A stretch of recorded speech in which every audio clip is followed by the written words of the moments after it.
नमस्कार। GRS news के लिए मैं गिरीश कर रहा हूँ। आज जीआरएस न्यूज़ की एक स्पेशल पहल हम शुरू करने वाले हैं और उसे हम शुरू कर रहे हैं अपने ज़िले के एक समाज सेवी महेश जी पांडे का आज साक्षात्कार हम ले रहे हैं। उस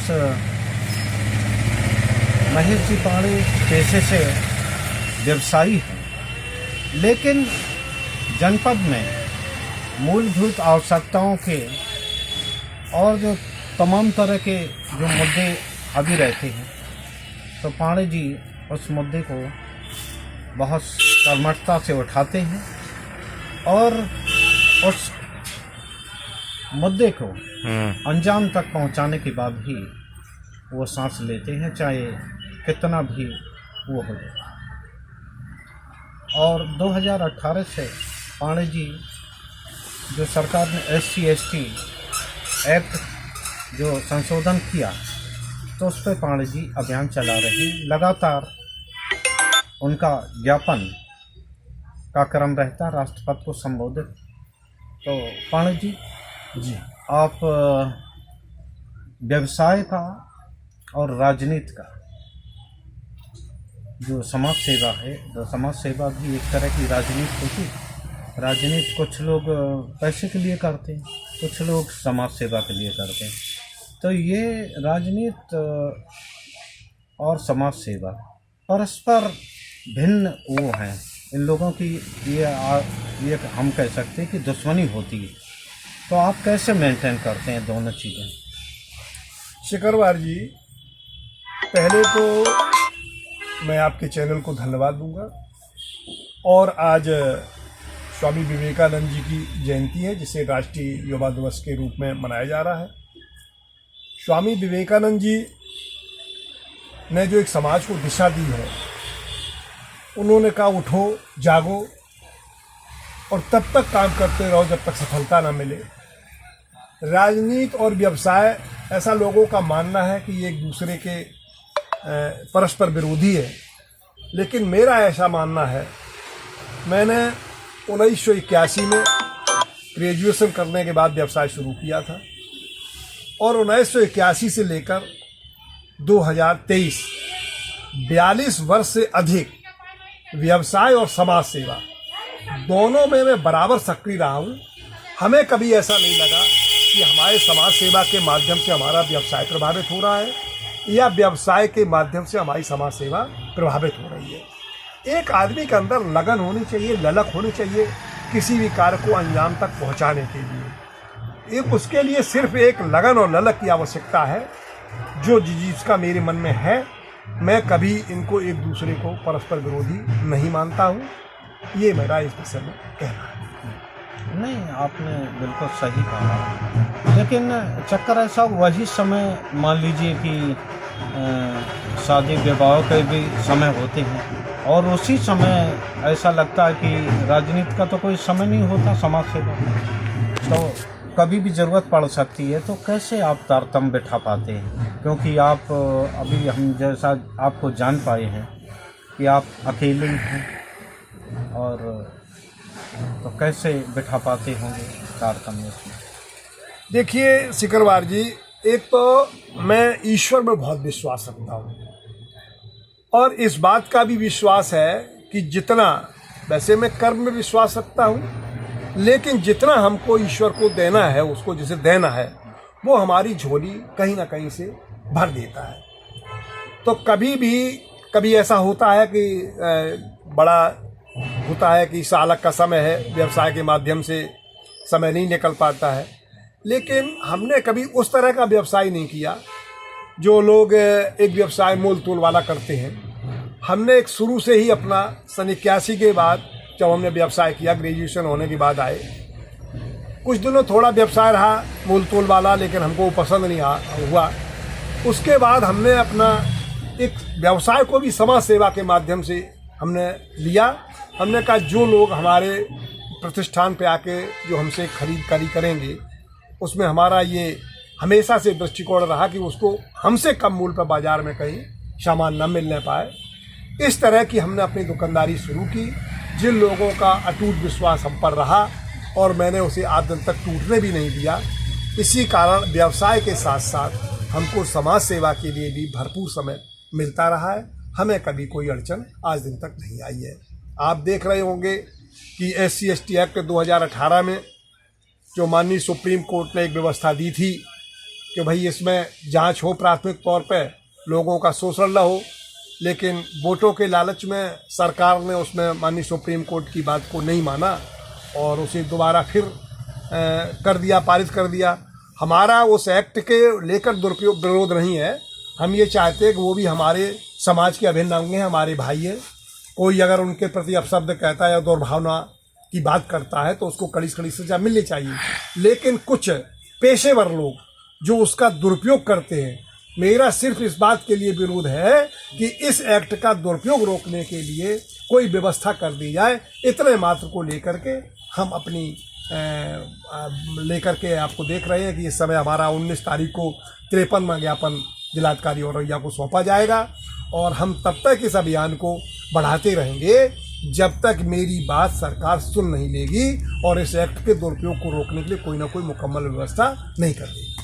नहीं पांडे जी, राजनीति जिस दिशा में बढ़ रही है, आप भी महसूस कर रहे होंगे कि वो इसके जिस तरह से वर्ग और जात की राजनीति हो, तो हम लोग खासकर मैं जिस इशारा कर रहा हूँ, सवर्ण तबके के लिए क्या गुंजाइश बचती है राजनीति में, आपको लगता है? देखिए सिकरवार जी, इसे राजनीति न कह के अब इसका व्यवसायीकरण कहें तो ज़्यादा बेहतर होगा, क्योंकि राजनीति जो होती है वो समाज में जो भेदभाव है उसको दूर करने के लिए, एक पूरे सामाजिक व्यवस्था को बनाए रखने के लिए, हर हाथ को काम, हर आदमी को काम, हर आदमी के साथ कानून एक जैसा न्याय करे, इसके लिए राजनीति शब्द का उपयोग किया गया। लेकिन वर्तमान दौर में पिछले कुछ वर्षों से एक होड़ सी लगी है कि किसी भी तरह किसी भी राजनीतिक दल को सत्ता प्राप्त हो जाए, उसके लिए चाहे उसे लोगों से झूठे वादे करने पड़े, चाहे दो वर्गों के बीच में उसको खाई पैदा करनी पड़े, चाहे दो समाजों को उसे लड़ाना पड़े, कुछ भी करना पड़े, चाहे बल्कि अब तो जो आपने देखा होगा सिकरवार जी कि अब तो आप देख रहे हो कि जो होड़ सी मची है कि कौन दे रहा है लोगों को, मतदाताओं को किस तरह से प्रलोभन दे करके आप देख रहे हैं सरकारें बनाई जा रही हैं। ये स्थिति बड़ी खराब है और हमें लगता है कि एक दिन जो लोग केवल किसी तरह सत्ता प्राप्त करके सत्ता पे हावी होना चाहते हैं, एक दिन इस देश को तोड़ने के लिए भी वो तैयार हो जाएंगे कि उनको किसी तरह सत्ता मिल जाए। ये बहुत ही इस समय खराब माहौल चल रहा है राजनीति का। हमारे देश को आज़ाद कराने वाले लोगों ने कभी इस तरह कल्पना नहीं की होगी कि इस तरह का भी एक आगे स्थिति बनेगी कि सत्ता के लिए लोग कहाँ तक गिर जाएंगे, कहाँ तक आपस में लड़ेंगे, कहाँ तक आपस में विभेद करेंगे, ये उन्होंने कल्पना की। हाँ, योशी जो हमने पूर्व में प्रश्न पूछा सवर्णों के लिए खासकर, क्या आपको महसूस हो रहा है कि उनके लिए भी संरक्षण के लिए, उनके अधिकारों के संरक्षण के लिए भी कोई आयोग की आवश्यकता है?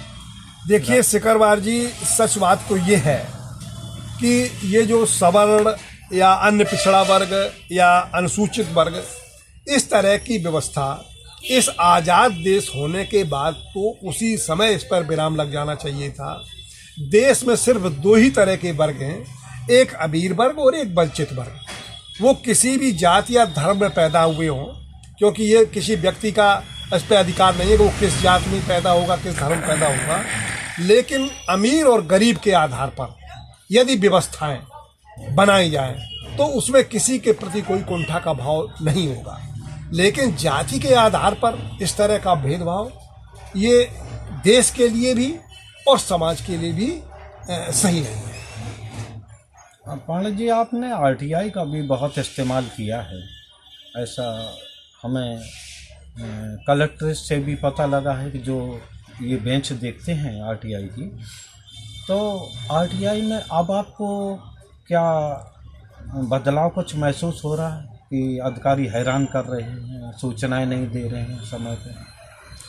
आपने बिल्कुल सही प्रश्न किया है शिकरवार जी। आरटीआई एक्ट बनाया गया था 2005 में, और वो इसलिए बनाया गया था कि अगर आप किसी विभाग की कोई कमी जानना चाहते, इसमें क्या हुआ, किसी काम की पारदर्शिता चाहते हैं, तो उसकी जानकारी के लिए आपके पास कोई अधिकार नहीं था। 2005 में यूपीए की सरकार ने ये कानून बनाया जिससे अधिकार मिला कि आप हर उसकी पारदर्शिता देख सकें। मैं करीब 150 से ऊपर आज दिन तक आरटीआई अपनी लगा चुका हूँ।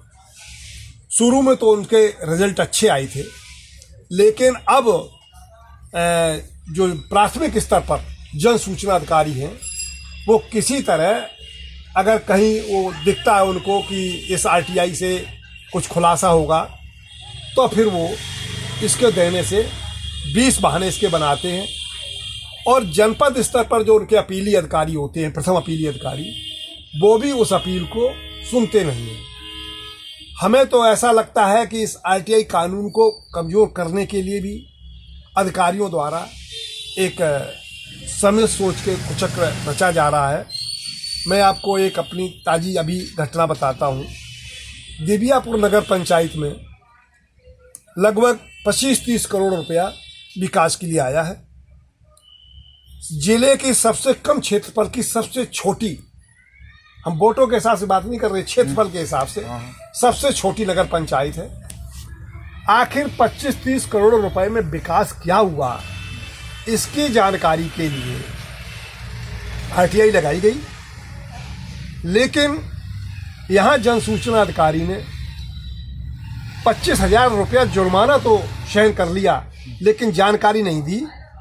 इसके पीछे उनकी मंशा ये है कि अगर वो आरटीआई की सही जानकारी देंगे तो खुलासा घपला करोड़ों रुपए का आएगा, और 25,000 रुपये जुर्माना देने के बाद अगर उससे बच जाए तो 25,000 रुपया जुर्माना देना पड़ेगा या नहीं भी देना पड़ेगा, वो भी माफ़ हो जाएगा, क्योंकि वो आरटीआई मांगने वालों को तो प्राप्त होता नहीं है, वो सरकारी खजाने में जाएगा। बाद में क्या होता, कौन इसके लिए जानकारी करता नहीं करता। लेकिन वर्तमान यहाँ पर कम से कम मेरी जानकारी में 4 बार 25,000 रुपये का जुर्माना हो गया, लेकिन यहाँ जन सूचना अधिकारी नगर पंचायत दिव्यापुर ने सूचना नहीं दी, और अपीली अधिकारी ने भी उनके खिलाफ कोई कार्रवाई नहीं की। इसलिए इस एक्ट को अब किस तरह से फेल किया जाए, किस तरह से इसका सही उद्देश्य पूरा ना हो, इस पर अधिकारी लोग इस समय लगे हुए हैं। नहीं तो आपको निराशा नहीं होती कि आप मतलब अपने जेब का पैसा भी खर्च करते, अपील के लिए आप कई बार केंद्रीय आयोग तक गए, राज्य आयोग में कई आपकी अपीलें लंबित हैं, तो आपको निराशा नहीं होती कि कुछ होने वाला नहीं? देखिए शिकरवार जी, हर विषय के 2 पहलू होते हैं, और मेरा ये मानना व्यक्तिगत तौर पर कि सफलता मिले या ना मिले, लेकिन कभी भी व्यक्ति को निराश नहीं होना चाहिए। कभी कभी अच्छे अधिकारी भी आ जाते हैं और जो सूचना मांगी जाती है वो मिल जाती है, लेकिन कुछ खराब अधिकारियों के कारण अगर निराशा का भाव लेकर के अगर हम इस पर अविश्वास पैदा करने से दूर हट जाएं, तो हमें लगता है उचित नहीं होगा। इसलिए निराश मैं कभी इसलिए नहीं होता हूँ कि हर व्यक्ति का अपना अपना विषय है, हर व्यक्ति अपनी अपनी कार्यशैली है। कुछ अच्छे लोग भी हैं, कुछ अच्छे नहीं भी हैं, तो जब कोई अच्छे लोग आ जाते हैं तो देश की पूर्ति हो जाती है। इसलिए मैं कभी इनको लेकर निराश नहीं होता हूँ। मेरा सिर्फ एक ही उद्देश्य है कि मैं जिस पथ पर बढ़ा हूँ उस पर आगे बढ़ता जाऊँ और बढ़ता जाऊँ, कभी ना कभी सफलता अवश्य मिलेगी। इसके माने मैं ये मानूँ कि हमारे ख्याल से जो आपका अभियान है जन समस्याओं के खिलाफ विरोध करने के मुखर जो आप विरोध आवाज़ उठाते हैं, उस तो ये जारी रहेगा? शिकरवार जी, मैं कई बार पहले भी कह चुका हूँ और आज भी आपसे कहना चाहता हूँ कि हम औरैया जनपद में एक अभियान चला रहे हैं, और वो केवल SC/ST एक्ट के संबंध में भी नहीं है। मेरा आपने देखा हो विगत 3-4 वर्षों से जो यहाँ जिले में अधिकारी तैनात रहते हैं, उनकी जन विरोधी कार्यशैली को लेकर भी जिला मुख्यालय पे हम धरना दे के माननीय मुख्यमंत्री जी को ज्ञापन देते हैं। मेरा ये मानना है कि कोई भी सरकार, उसके निर्णय जनहित के लिए होते, चूंकि उसको दोबारा सत्ता में आना है, लोगों के लिए काम करना है। लेकिन यदि जिले के अधिकारी सच्चे मन से, निष्पक्ष भाव से अगर शासन के दिशा निर्देशों का पालन करें तो शायद सारी समस्याओं का समाधान हो जाएगा। आपने देखा होगा एक संपूर्ण समाधान दिवस की व्यवस्था लागू हुई। कई बार मैं इसको लेकर के ध्यान आकृष्ट करा चुका हूँ, माननीय मुख्यमंत्री जी तक पहुंचा चुका हूँ कि अगर किसी व्यक्ति की समस्या दूर नहीं हो रही, वो 2 बार आ रहा है, 3 बार आ रहा है, 4 बार आ रहा है, अधिकारी उनका फर्जी निस्तारण करते हैं। आखिर ऐसी समस्याएं हैं क्या जो अधिकारियों के निस्तारण करने योग्य नहीं है? अधिकारी बिना भेदभाव के अगर सही समाधान करें और उसके बाद में जो वास्तव में दोषी उसके खिलाफ कार्रवाई करें तो शायद समाज में इस तरह के जो लोग हैं जिनको कहते हैं और छात्र किसी के लोग हैं, शायद फिर वो अपने आप को ये समझें कि अब हमारी दाल गलने वाली नहीं है और हर अच्छे व्यक्ति को तुरंत न्याय मिल जाए। लेकिन हमारे जिले के अधिकारी, केवल आप अखबारों में देखते होंगे, आए दिन छपता है जिलाधिकारी के तेवर सख्त हुए, कप्तान साहब के तेवर सख्त हुए। आखिर ये सख्त हुए तो फिर इनका परिणाम क्यों नहीं आ रहा है? आप देख लीजिए, संपूर्ण समाधान दिवस पर जितने केस आते हैं लगभग उसमें आपने देखा होगा 5% या 10% का समाधान होता है, और वो भी हमें लगता होता नहीं है, केवल कहा जाता है ऐसा हो जाए, ठीक है आदेश कर दिया। आखिर उसके बाद जो शेष 80-90% रहते हैं केस, उनके बारे में अभी तक कभी किसी के पास ये सूचना नहीं है कि आखिर उन केसों का क्या हुआ। मैं स्वयं अपनी एक समस्या आपके साथ साझा कर लूँ। आज के लगभग 4 साल पहले मैंने एक नाली और चक्रोड़ जो कि सरकारी नक्शे में दर्ज है, उसको खुलवाए जाने के लिए अब तक कम से कम दर्जनों बार प्रार्थना पत्र दिए। उसी को लेकर के अभी इससे पूर्व जो एडीएम रेखा चौहान थी, मेरा उनसे विवाद हुआ और आज दिन तक उस समस्या का समाधान नहीं। पोर्टल पर हर बार उस शिकायत का फर्जी निस्तारण किया जा रहा है। अभी मैंने 19 दिसंबर को अभी जो नए अपने यहाँ MP सिंह जी आए हैं, वित्त एवं राजस्व अपर जिलाधिकारी औरैया, उनको प्रार्थना पत्र दिया और सहयोग से उस दिन तहसीलदार विधुना भी वहाँ बैठे हुए थे। लेकिन मैं आपको बताऊं, मैंने एक दिन तहसीलदार महोदय को फ़ोन किया, हमने कहा आप कमेटी गठित करिए, तो तहसीलदार साहब बोले कि आपकी बहुत RTI पड़ी है, क्या समस्या है? हमने कहा समस्या का समाधान नहीं होता इसी बात की तो RTI पड़ी हुई है, समस्या का समाधान करिए, RTI न पड़े। लेकिन अभी भी स्टेटस पर वो लंबित शिकायत दिखाई जा रही है, अभी भी, यानी उसको 22 दिन हो गए हैं, अभी भी वो लंबित है। और जब 1 महीना या जो उनका समय होगा उस पर वो कोई ना कोई फर्जी रिपोर्ट लगा करके उसका समाधान करेंगे। ये शासन की प्रणाली है। इसी के विरोध में शासन को सही दिशा निर्देशों पर लाने के लिए, हम लोगों को न्याय दिलाने के लिए अपनी आवाज़ उठाते रहे हैं और उठाते रहेंगे, अनवरत उठाते रहेंगे। यदि जनपद औरैया के 150 लोग मेरे साथ केवल वो निस्वार्थ भाव से खड़े हो जाएं तो ये मेरा एक सपना है कि यदि अधिकारी मेरा साथ दें, 150 लोग जनपद के निस्वार्थ भाव से खड़े हो जाएं तो हम औरैया जनपद को भ्रष्टाचार से मुक्त करें। बहुत बहुत बधाई पांडे जी, हमारी तो सब कामनाएं आपके साथ हैं कि ये रहें। लोगों को ये सोचना होगा कि जो समाज सेवी लगे, अगर वो लोग जब सहयोग नहीं करेंगे तो निश्चित तौर पर कब तक वो रहेगा, मनोबल टूटेगा ही। तो आज बस इतना ही, और फिर अगले अंक में किसी समाज सेवी या बुद्धिजीवी के साथ, आपके साथ। जय हिंद, जय। बहुत बहुत धन्यवाद।